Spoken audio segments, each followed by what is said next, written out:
Hi, Kristin. Thank you so much for being here today. Thanks for having me, Laura. I'm excited to chat with you. I am so excited. Guys, she accidentally made a business, and we'll get into that. But it's like the most amazing story ever. And I want to start from the beginning. And I think if I remember correctly, this happened because you started freelancing, correct? It actually happened because I was a sucky entrepreneur. But you started with the intention of being an entrepreneur. I did, yes, Okay. but I sucked at it. Yes, you're right.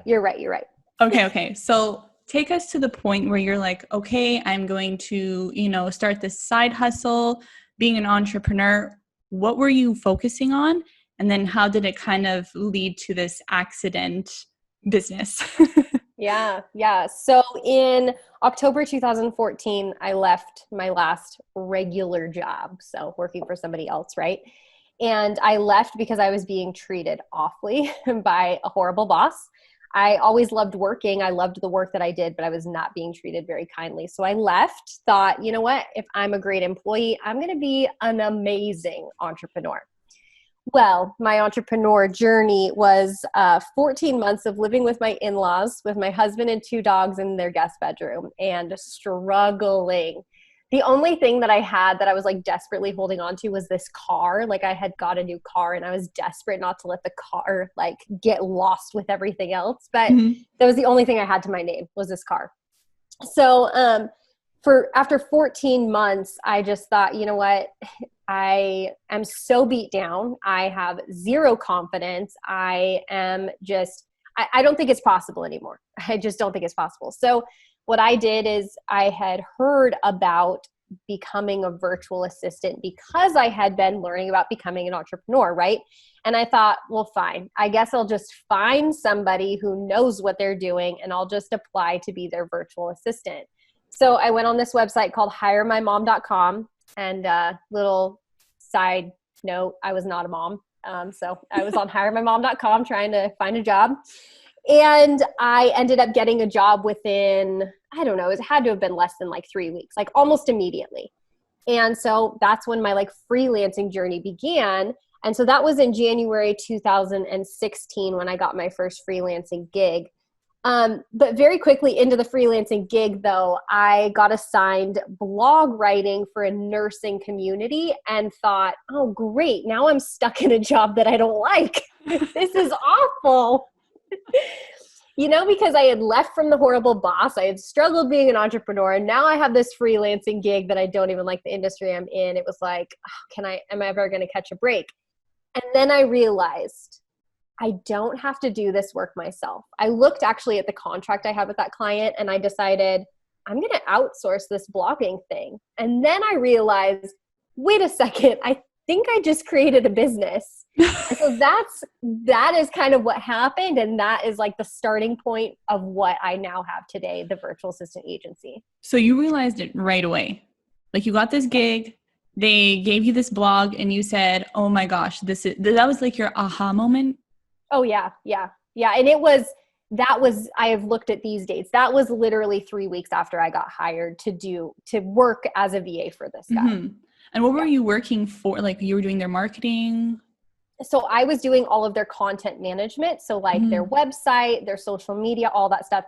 And granted, I think this is important information to share. He was paying me $15 an hour. So it's not like I was making like buco bucks and I decided that I was going to hire somebody because I was like filthy rich all of a sudden. Mm-hmm. For me, it was, I don't want to do something I hate and I see an opportunity to leverage. Like I would rather make half as much, but half as much not working than twice as much working. And that thinking is really what catapulted me. Okay. So you're not getting paid very much. You outsource it. I guess you have to find someone who is a lot cheaper, I guess. I'm holding quotations for everybody who's listening. Like cheaper so that you can afford it and make kind of like a profit.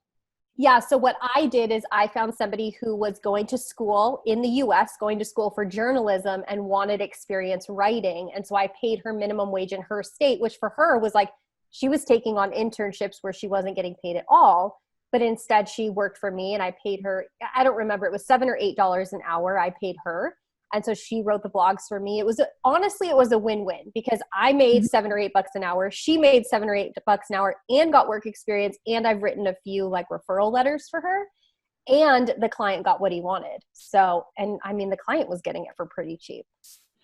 So just because I've never really worked like that before. So I just want to understand, when you're outsourcing this work, how many hours do you charge if you aren't doing the work yourself, right?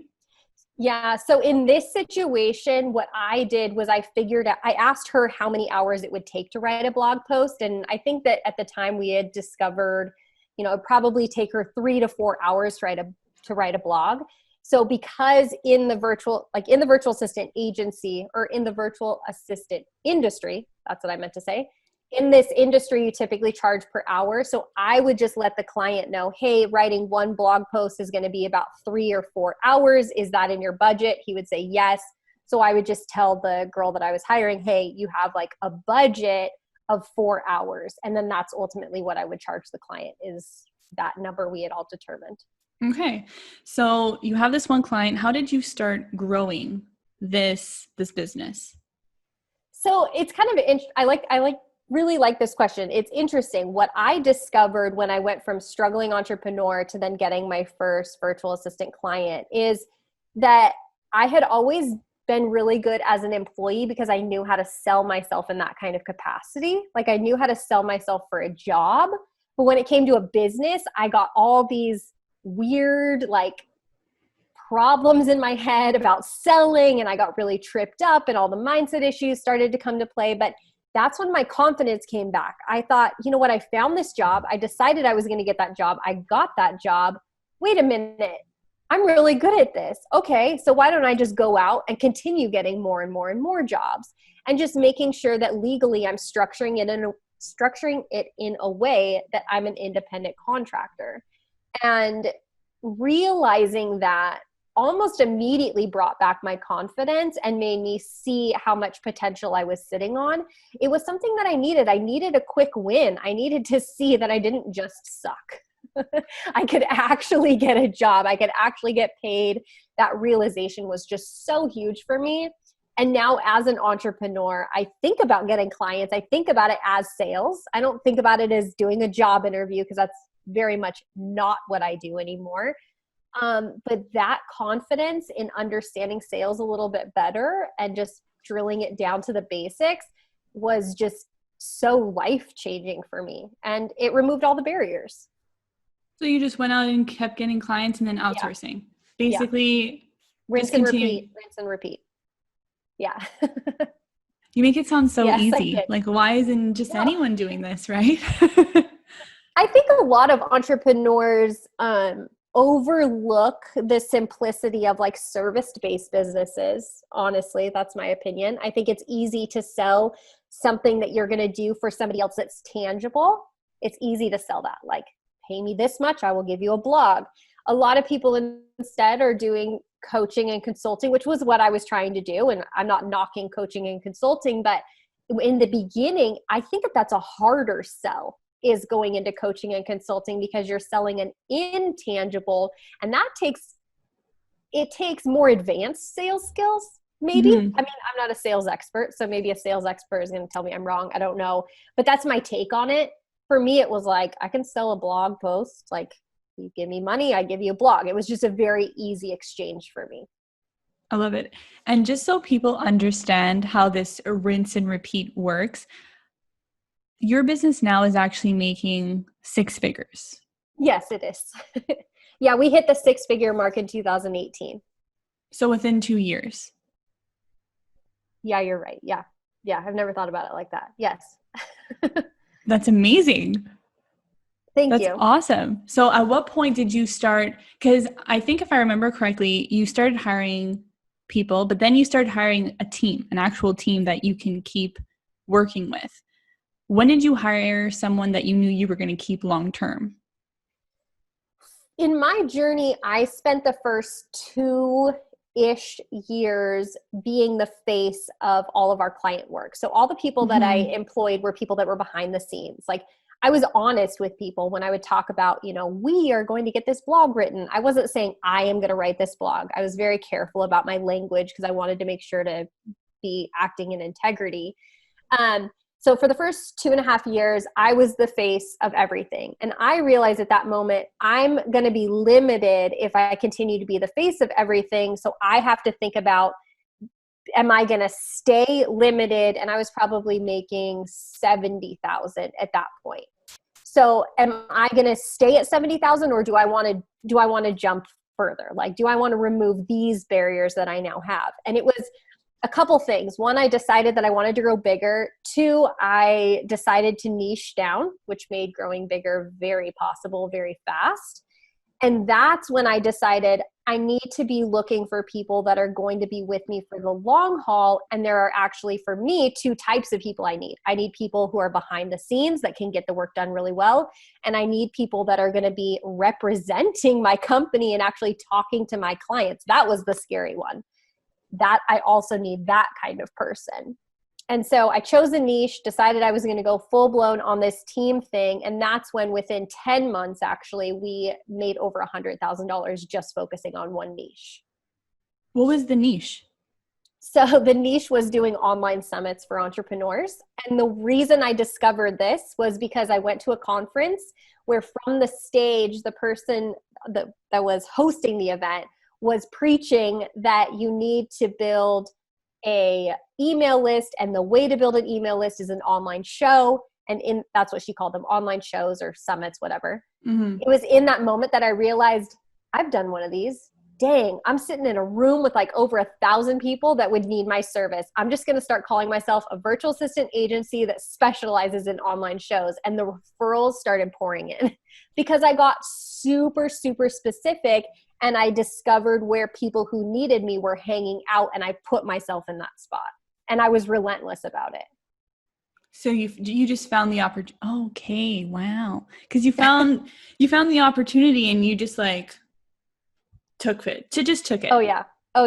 And I was like, I was selling online summit packages thinking, oh my gosh, if I get this person, I have to hire more people. Oh my gosh, what am I going to do? Just sell. And I remember there was 2 weekends where all weekend we had to, so I eventually did become a mom, but we had to send my son to be with a family member because I was interviewing people all weekend because I needed to hire like 3 people stat. It was craziness. Okay. So we'll talk about later, like the hiring process and everything, but before, and I'm not sure if this goes more with that, like that part of the conversation, but how do you know how many people to hire at once? When you're looking at a project, let's say they need 1 blog a week, newsletter, graphic design, all those things. Do you charge by hour still? I pay my people by hour. Yes. I charge my clients per hour, and I pay my people per hour. I think about it in terms of how many roles do I currently have? So how many roles do I need to fill? If it's a blogger or somebody doing copywriting, that's very specific. And I don't want to hire just anybody to do copywriting. I hire somebody who knows copywriting. If I need somebody to do admin, I hire somebody who does admin. If I need somebody to do client facing, I do client facing. Honestly, I like that you asked this question because one of the biggest mistakes I made was hiring people to help me with the online shows, and I wanted them to know how to do all of it. I mean, granted, I was teaching them how to do all of it, but that was a lot that I was throwing at people, and it was just too much. So now what we do is we have people that converse with our client and are the face of the work that we do. They do project management, and they're really like top level thinkers, thinking about the business as a whole and the vision as a whole. They know strategy, that kind of thing. And then the task work is done by specialists underneath those project managers on our team. That is a way more effective method. But if it's just you and you have your own business, you just have to figure out what roles need to be filled. And maybe that means you need to find somebody to do copywriting for 2 hours a week. Well, that's fine. If you have that role, fill that role. Doesn't mean you have to, create a 20, 40 hour a week job for somebody. So what I find interesting now is that if you look on yesbossva.com, Yep. okay, Yep. um, and you look at your services, you actually target solopreneurs, okay? And you say, oh, work on your business while we do the grunt work so you can scale. Now, I actually spoke to someone just the other day and said they do not want to target solopreneurs because they can't afford his services. So my question to you is, and a lot of people have this conception where, oh, entrepreneurs aren't making enough money to suddenly start, buying a lot of these services. So I just want to know what your advice is for people who think that. So I see us as like a luxury virtual assistant brand. Mm-hmm. So we charge $40 per hour and we have 10-hour per week minimums. And the people that we help specifically are those that have reached a financial ceiling. So Okay. what I have found is that a solopreneur can only get so far on their own, where they get to a point where they're saying, okay, I know what else I need to do. However, I'm already spending all these time serving these clients that I have, and I only have a tiny bit of time left to get more clients in the door. Essentially where I was when I was making $70,000, and I wasn't functioning as a solo entrepreneur, but I was continuing to be the face of my work. It was like, I literally cannot grow until I bring more bodies into this. Mm-hmm. And so those are the people that we work with who are, and they're usually approaching that 6-figure mark, and we help them fly past it. Okay. I love that it's so specific, like the types of entrepreneurs that you're going after. Yeah. I mean, we're on a mission to eliminate entrepreneurial stress. That is a real mission that we have. And the people that experience entrepreneurial stress are the ones that are like, I see this opportunity and I cannot get it because I just don't have enough time. And that's an awful place to be in. And for me, there's no excuse not to fly past it. You just have to put the people and processes in place in order to do that. You have to leverage your business. Yeah, because circling back to what you said before, entrepreneurship is easy. Like you can do it. It's very possible.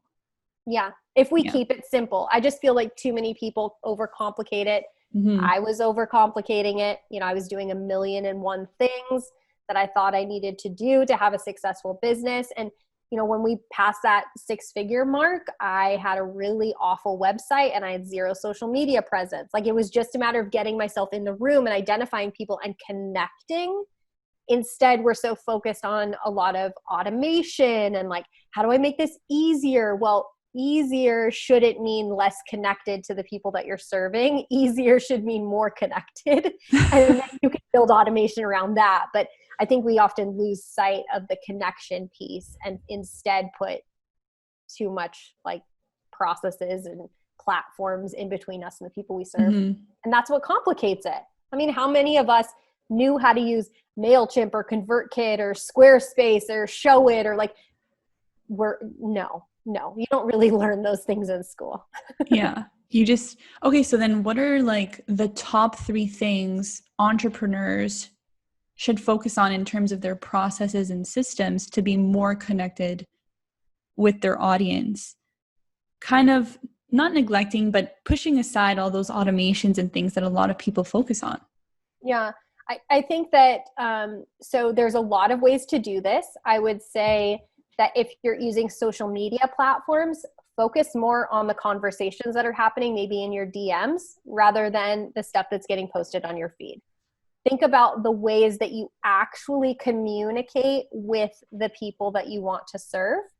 I was doing this through networking in-person events, but you can also do this with, LinkedIn. You can do it in Facebook groups. You can do it on Instagram. You can do it on all these different platforms.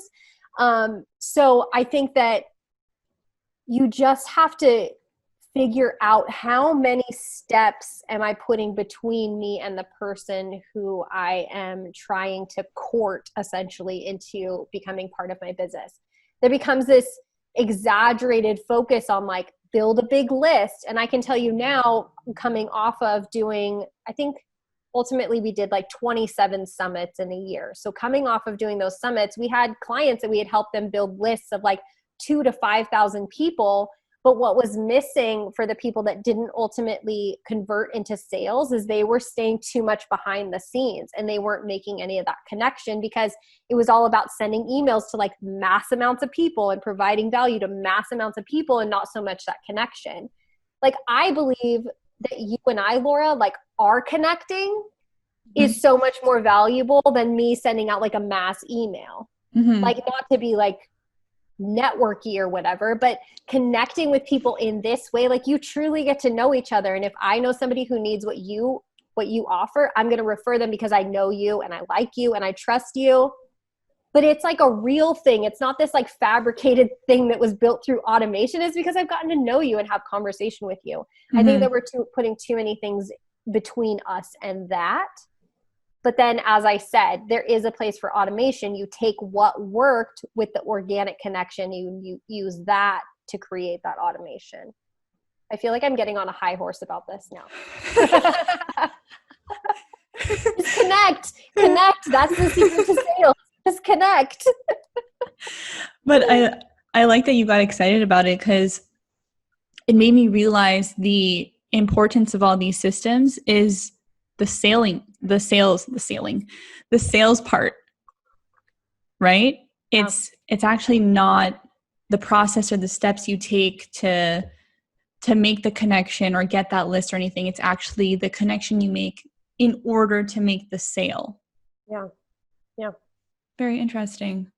So going back to what we were talking about before with the hiring, let's talk about your tips about hiring the right people so that our listeners can scale their business and take it to the next level.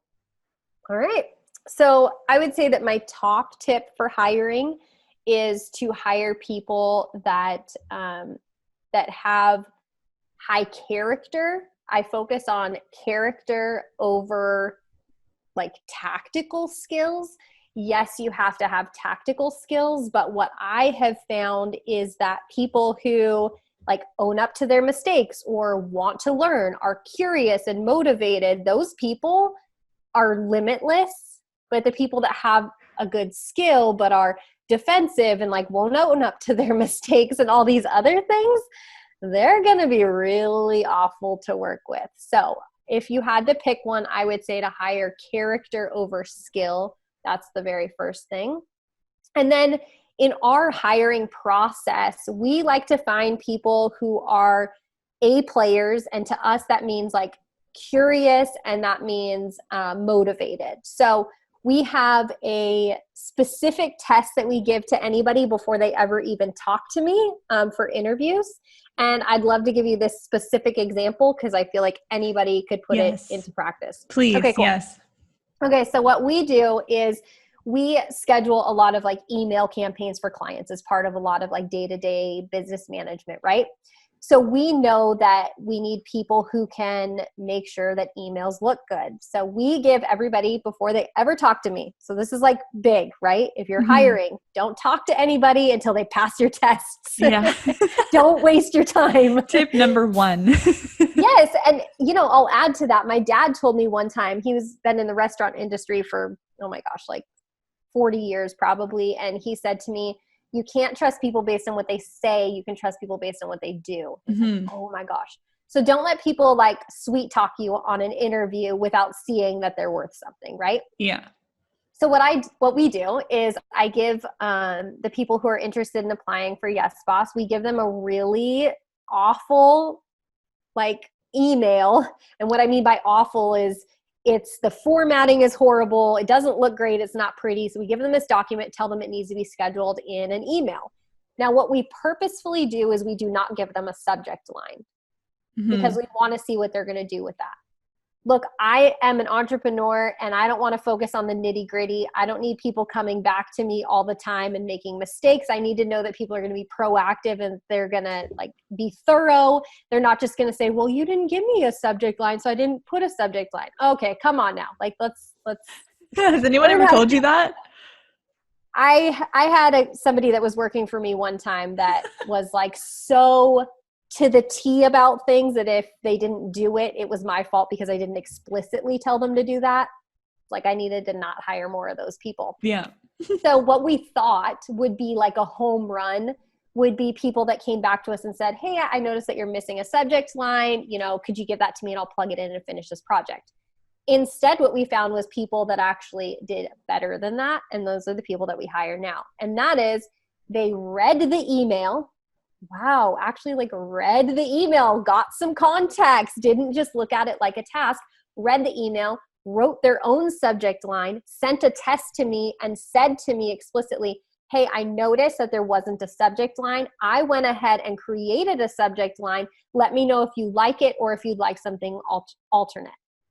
And I thought, oh my gosh, this kind of person isn't going to sit around and wait for me before they do stuff. They are going to proactively move a project along, and they're going to be curious enough to actually read the email rather than, just sending something out and having no idea what they're doing. I'm not interested in hiring people who are going to just check tasks off a list. Mm-hmm. I want to hire people who are invested in the work that we do. And so that is my tip when you're looking for people and you want to find the A players that stand out. When people do any kind of work, and I'm sure it's different now than when you first started, do you review the work? So Not anymore. Not anymore, but at the beginning you did. I would assume so. Yeah, in the beginning I did until they proved themselves to me. Okay. And then once they proved themselves to me, I stopped reviewing the work. It seemed like a waste of my time because I could trust them. Mm-hmm. But in the beginning, yes. And this is something I think is worth saying. When reviewing the work of somebody that's new, you want to make sure that you're reviewing it, not fixing it. That is something that I see entrepreneurs doing that shoots themselves in the foot every single time. So say you get I would get an email back and it wasn't perfect. What I would do is I would turn on a screen share recording and I would comment verbally over what mistakes I saw in the email and I would send it back. And the person that is on my team, they would fix it. What this does is it educates the people that you're working with how you like work done. It teaches them that they should do it themselves, that other people are not going to do the work for them. Because if you hire people and you end up doing the work for them, you are better off not hiring anybody at all. Because then you're just dealing with somebody who isn't equipped. And then it gets to the point where once you give them feedback, people start coming to you with other questions that are more high level questions. And you answer the question with, well, if you were to make a decision, what decision would you make? And so essentially what happens is your job turns into coaching your team so that your team can start leading your company. And so now, I bring clients in and I do sales calls, but once I do sales calls, my team runs with it. I don't touch any of the day-to-day work. Right, because you only work 5 hours a week, right? I do. That's actually accurate. Yeah. Actually 5 hours, not yes. Never so more? Well, sometimes I work more. If we're in a hiring sprint, then yes, I work more because I need to interview or whatever. But the last 3 weeks, so 3 weeks ago, my grandma visited. I worked maybe an hour that week because I was checking email randomly. Last week, I decided I wanted to do home projects and I was enjoying being slower in what I was doing. I probably worked 3 hours. This week, I'm doing some training stuff every day. So I'll probably work closer to 8 hours this week because I'm doing trainings every night. But I tell you, the more I step away from my business, but I teach the people that run my business how to run my business, the more smoothly my business runs.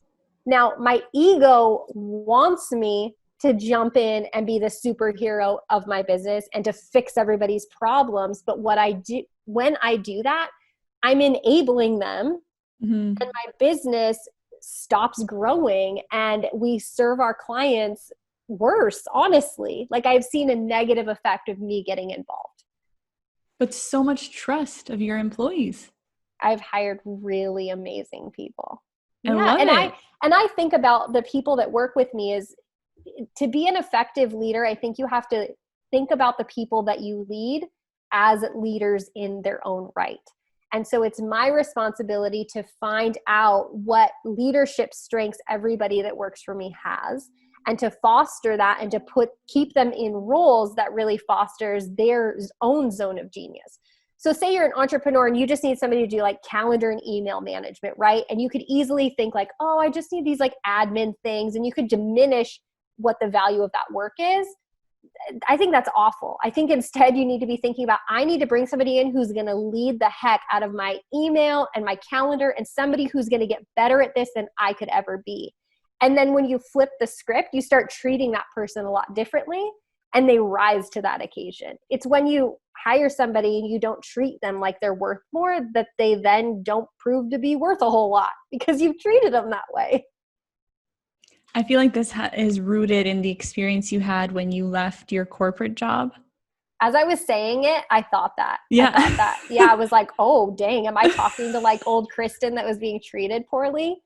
Yes, yeah, because I was ready to just like build this company up. And yes, there was some like, I want to do it for me, but I would have gladly done it for somebody else, but I was being treated poorly. So I left. Yeah, absolutely. Well, look at you now working 5 hours a week. I love it. That never would have happened there. No, but I love that you can tell people that. Like, yeah, I worked 1 hour last week. Like, that's amazing. I mean, I worked my butt off and failed enough to get here, and just learned a lot from the failures and learned about leveraging. And yeah, maybe it was the fact that when I was trying to be an entrepreneur in the beginning, I read 4-Hour Workweek, and I was like obsessed with this. Wait, how do I make this a thing? But a lot of people read that book. You're one of the few I know who's made it happen. Yeah. So that's awesome. Thank you. Okay, I want to move on to how, let me read this because I feel like I'm going to ruin it. The DIY mindset is anti-entrepreneurial. Okay, can you explain to everybody what you mean by that, and then how to avoid this? Yeah, so if you're an entrepreneur, you are saying that you are a visionary leader.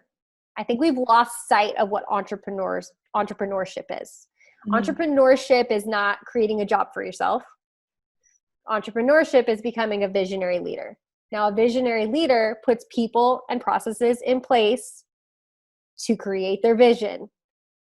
So before you ever become an entrepreneur, I feel like we live in this really creative space. We are thinking about everything that could be and all the things we will do. And it's this amazing, like, exploratory creative space that we live in. And then we get drowned by our businesses. We start discovering that we need to build a list, and we need to have a website, and we need to have an opt-in, and then we need to be nurturing people through email. And then if we don't get on Instagram or Pinterest or podcasting or all these things, then we're never going to make it. Now, if you're in that space, person listening, I want to tell you this, there's a lot of grace. Like, I want to tell you that there's a lot of grace for this, because the moment Facebook catches wind that you have a business, you will start getting marketed to that you have to do webinars, you have to do emails, you have to do Pinterest, you have to be Facebook ads, you have to do this, you have to do that, whatever. And it becomes really, really overwhelming and stressful because you're doing all of the things. Now, what I have to say to that is that's anti-entrepreneurial, because what you're doing is, by doing all of those things, you're putting all this stuff on your plate, and you're losing that visionary leadership and becoming a tactical, self-employed person. There's a difference between self-employed and entrepreneur, right? So being an entrepreneur, you want to stay in that leadership role, and essentially your business needs to have like a life, and it needs to be like an entity of its own that isn't just you, because if it's just you, it will always be limited by you. Like, Yes Boss VA is way more than I am. We offer way more than I could ever offer because of the team that I've built and because of the processes we put in place. And so in order to be that visionary leader, you need to think about your business as something that's apart from you, and then you can start nurturing it. You know, I hear from a lot of entrepreneurs saying things like, my business is my baby, and I have felt like that. My business is my baby. I want to hold it tight. Now that I'm a mom, I realize that eventually your kids go to elementary school. Maybe they become teenagers and get their driver's license. Eventually they move out of the house. The point of parenthood is to raise your child to be independent. So if we're saying that our business is our baby, okay, but let's raise it to be independent. That's when we achieve true freedom in our business rather than being DIY about everything. Such a good point. For the entrepreneurs who might be in a stressful situation right now that are listening to this, you have a 3-step process on how to eliminate the stress. Can you go through those steps with us? Yeah, I'd love to. So number 1, which is my absolute favorite, and if you just do this, you're going to be gold. And that is eliminate all non-essentials. So you need to be thinking about your non-essentials in 2 categories. The first one is your marketing efforts, and the second one is your monetization methods. So what are all the ways that you're marketing? What are all the ways that you're getting out there and attracting clients? And what of those are actually effective? So there's this principle, this 80-20 principle that says that 20% of your efforts will yield 80% of your results. I have found that to be true time and time and time again. So you have to look at everything you're doing and expect to cross like 80% of it off your list. And if that means getting off of Instagram, I deleted Instagram. I don't do Instagram anymore as of a month ago. I was doing it for personal and I just thought, I've not really done it for business. I'm just done with it. It's falling in that like non-essential category. So really evaluate all the things, like as far as marketing, and then look at your monetization. Like what ways are you making money? Because a lot of people do a variety of things, and that then it's harder to run a business while you're doing so many things, right? So that's step number 1. And the thing I want to add to that is when looking at these things, take a step back and think about like what your heart was telling you to do when you originally started. Because if your heart was telling you to connect with people and to like go to, do like networking or like whatever it is that your heart was telling you, you should be leading with that and not with the things that the marketers are telling you to do just simply because the marketers are telling you to do it. So you've got to dial back into what your heart's saying. And then look at the data. I mean, you can't ignore the data. If you're on Instagram all day and you never get a single client from Instagram, but your heart is in Instagram, well, I mean, you've got to figure something out. To be realistic. Yeah, you have to be realistic, right? So that's number 1. And this is what we do with our clients. Our clients come to us to outsource to us, but we say, first, we're going to look at what's essential in your business. We do not want you to come to delegate to us stuff that is not moving the needle. That's a waste of your money and that's a waste of our time. And that's not going to be a fruitful, long-lasting relationship. So step number 2 is we put these 2 together, automate and delegate. So the reason I put automate and delegate together is because if automation is not your zone of genius, delegate your automation. Fair. That's fair. So there are probably things that you're doing like, a client contract. There's probably the same kind of email you're sending to your client every time you sign a new client or every time you do a certain kind of work, right? Like those things, you can put templates in place. You can put automation in place. There is automation that should be done. If you can do it automated versus manually, it's going to be less expensive to do it automated. And then everything that you can, delegate it. I mean, everything that you can, delegate it. And then the third step for us is we call it generate effort-free income. This one's really fun. It sounds fun. We work with a lot of coaches and consultants that do a lot of, they share their knowledge verbally through coaching and consulting, right? And they have a section of or a group of their clients that are like VIP clients that would be more than happy to pay that client of ours, so their coach or consultant, to just do the work for them. So an example is we work with a client who teaches how to speak on stages, and she teaches her clients how to do this, right? Well, she has a group of clients that are like, can you just do it for me? Like, I'll pay you to like this, buy the stages. Like actually speak.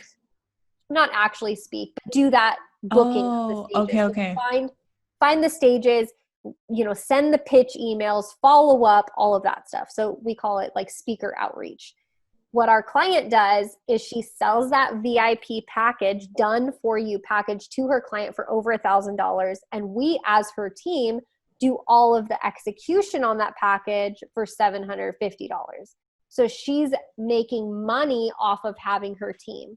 I feel like this is an often overlooked thing. Entrepreneurs think about their business and they see an opportunity. And then when they're getting really strict with like choosing essentials, which is fantastic, they'll think, no, I'm not going to get in the done for you space. I don't want to do done for you. I want to do coaching.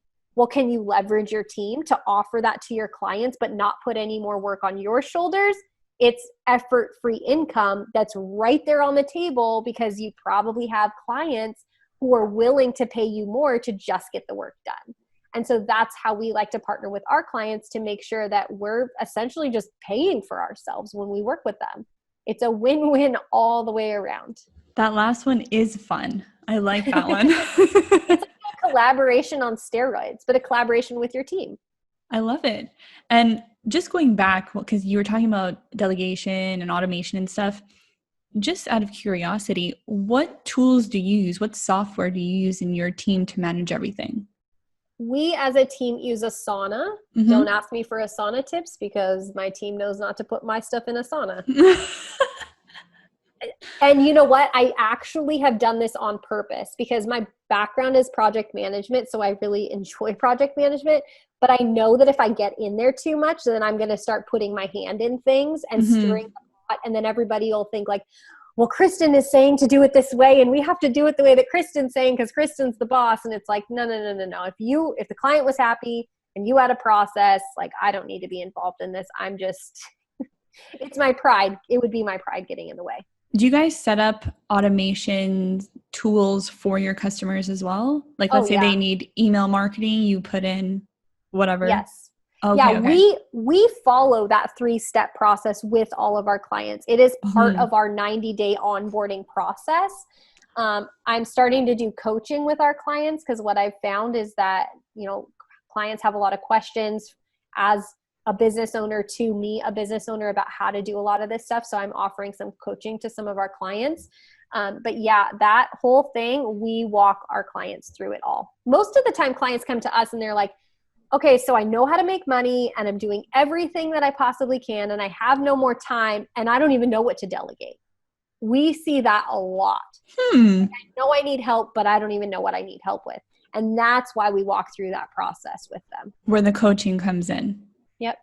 Okay. That makes, because even like, for example, this podcast, I know I can delegate, let's say the editing, maybe transcribing the interviews.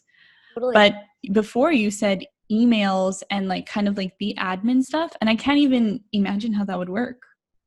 No. Because I mean, with podcast hosts, you have like, I feel that every podcast host needs to do a whole slew of content repurposing. Like how much content is there here that if you had somebody to sit down and just spend like 3 hours, they could create content like crazy. I mean, my team is doing this with podcasts that I've been on. They're combing through content and creating new stuff for us. And it's they're going to have so much with this one. I know, right? It's just, I'm writing notes about as you speak because I'm like, wow, this is great. You should see this paper right now. I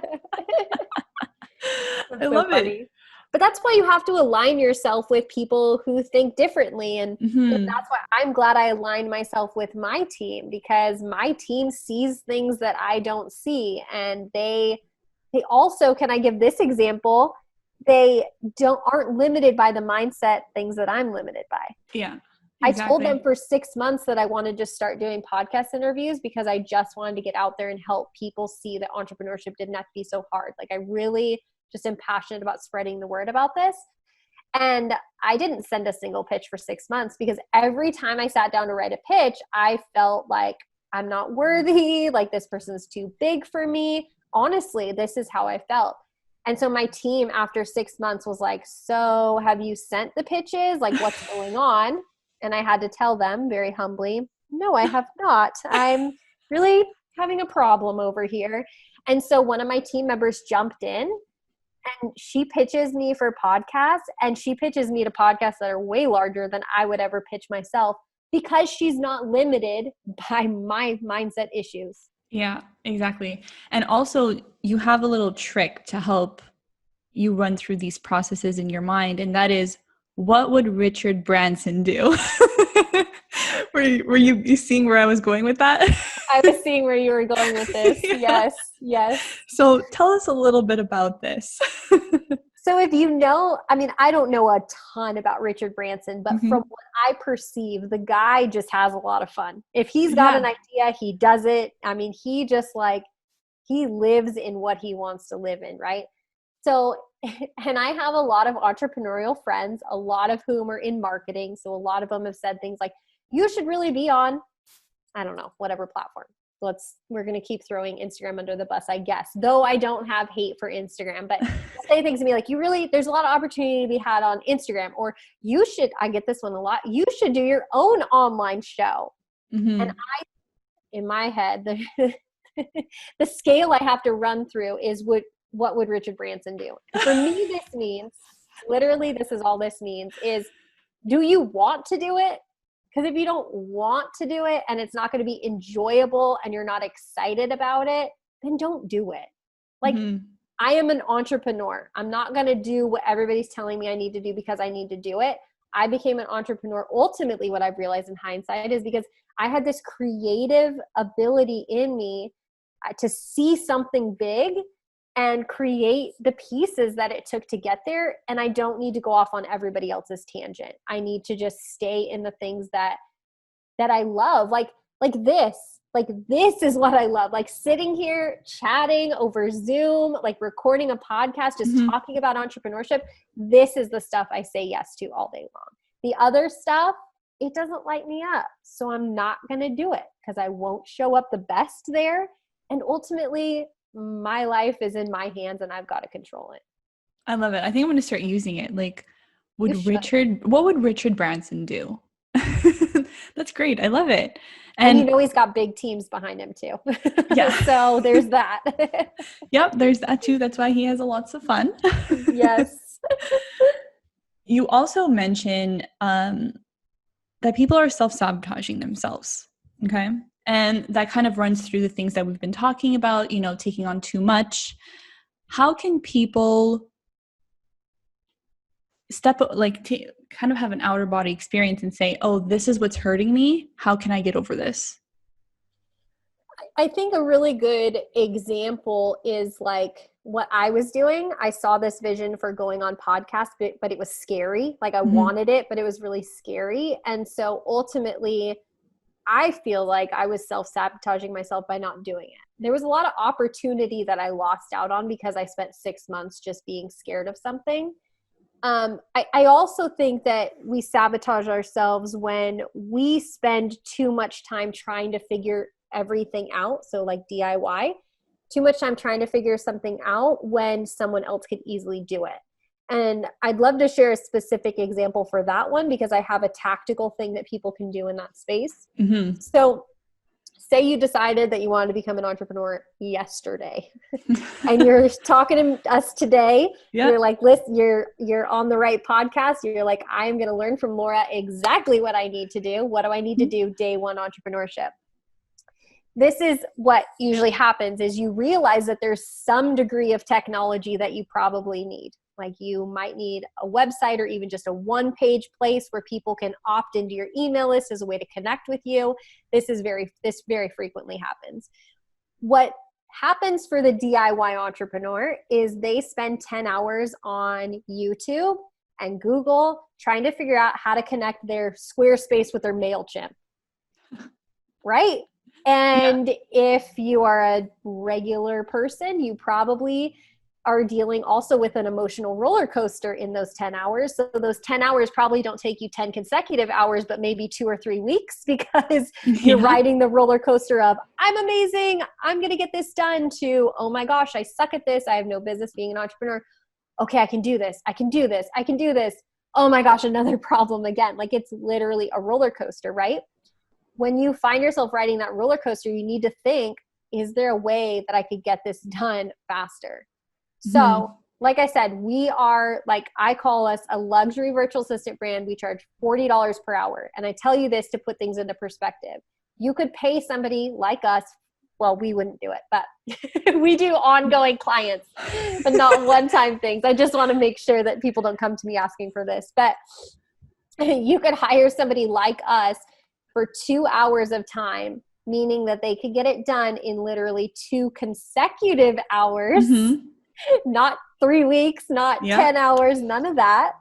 And they will get it done for you. Now, this kind of cherry on top that I want to give is when you outsource something like that, ask the person who you've outsourced to record a video of how they did it, because then you know how to get it done in the shortest, most efficient way possible. You know how to change things moving forward, and you now have your very first business asset. So your very first business asset is a process that you need to run your business, and you now have that.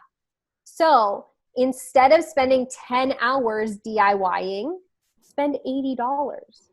And if I didn't give you enough evidence you could take $80 that it could cost you, divide it by the 10 hours that you decided to spend anyways. And essentially, if you're doing it yourself, you're saying that you're only worth $8 an hour. You'd be better off getting a job at Taco Bell. Yeah. That's amazing. I love that. That's so, sorry, I was just processing. No, that's good. That's good. And it's something that every entrepreneur at every level can do. You have to think about, how do I leverage my time? Because money, when you're in business, is to be used to leverage, not to hoard and save and leverage it to make more. Because I was thinking in terms of my podcast, right? Because this is my baby, right? Yeah. Which will eventually be independent. But I'm thinking, okay, right now I started as a hobby, right? Right. If I want to start making money, make revenue from it, so be it. At what point do I start investing in it so that I could concentrate on making it a source of revenue? So what you just said kind of hit home a little bit, because it's why am I spending all of my time, let's say, creating content when I can outsource that for 3-4 hours and get it done? And then I can spend those 3-4 hours, looking for partners or sponsorships or anything like that. Yeah. So that's what was going through my mind. Yeah. And I mean, you totally hit the nail on the head, because your time needs to be spent on the things that make money right now. Exactly. Figuring out how to bring that money in consistently. Yeah. All that other stuff that you probably already have a process for can very easily be passed off to somebody else. So I feel like I just connected all the dots from all the advice that you said in the Yay! last hour. So it's amazing. Thank you. That is awesome. I love it. And this has been so great. There's so much value. In this episode, your team is going to love making content from it. But before we end our conversation, I have one last question for you. And that is, this podcast is called the No Formula Podcast because there is no single formula to success. Everyone creates their own formula. So I was wondering, what do you think is your formula that you've created to get to where you are today? I think it all boils down to connection. I have put a very serious and non-diluted, as much as possible, focus on connection. Making sure that I am talking to other entrepreneurs, talking to the kinds of people who need the services that we need. I'm a people person, and so that lights me up anyways. And so when I realize oh, that's kind of my zone of genius, and I could, just by being me and just by connecting with people, and with connection, there comes value adding, adding value to somebody's life, not just connecting for the sake of connecting, but truly wanting to help other people and connecting with them for that reason. That has been huge. We still don't have a big email list. We still are not on social media. If you look at our Instagram, it's pretty bare, though we're now getting better about using content that's been repurposed from podcasts on our Instagram and other social media platforms.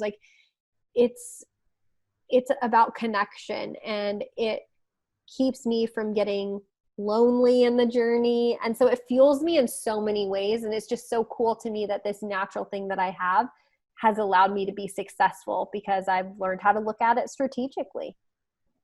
I love it. I love it so much. Well, thank you so much for chatting with us today. You've given us so much to work with, so we greatly appreciate it. Thank you. Thank you for inviting me into your space. It means a lot to come on and be able to talk to you.